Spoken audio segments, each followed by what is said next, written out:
What's going on, guys? Welcome back to part 2 of my real estate investment series, and today we're going to be talking about short-term rentals. If you missed part 1, I'll put a link to it up here, and if you're interested in learning more about real estate investing, specifically in the lower mainland BC, subscribe to my channel for future videos. If you don't already know, my name's Alex Dunbar. I'm a realtor based out of Langley, BC, with RE/MAX Treeland Realty and the Dunbar Real Estate Group. But that's enough about me. Let's get into today's video.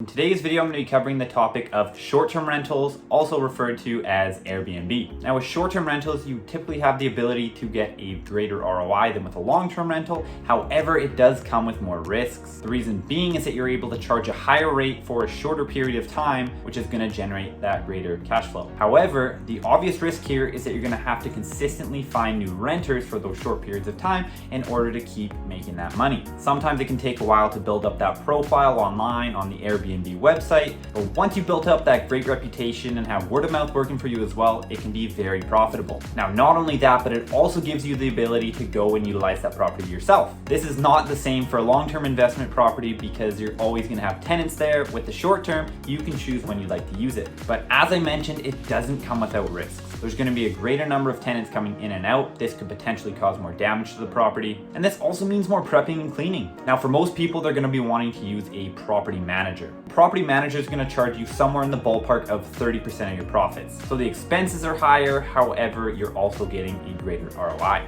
An important thing to note here is that not all properties are allowed to be used as short-term rentals. More specifically, strata properties such as condos and townhomes in the lower mainland typically have restrictions on what they can be used for. And in Vancouver itself, there are very few condo buildings that allow short-term rentals. Now, if you have a detached single-family home, you're not going to run into this issue, so that's not a problem. But keep in mind, you're going to want to look into what is allowed before you purchase the property. So all in all, short-term rentals can be a great investment, but you really just have to do your due diligence. You're going to want to pick areas that have high traffic and low vacancy. You also have to remember, if you're choosing a vacation spot that's typically going to have higher traffic in the summer, you're likely going to have less traffic in the winter, and you need to account for those differences. So hopefully you found this information useful. Let me know if you have any questions. Otherwise, we'll see you in the next one.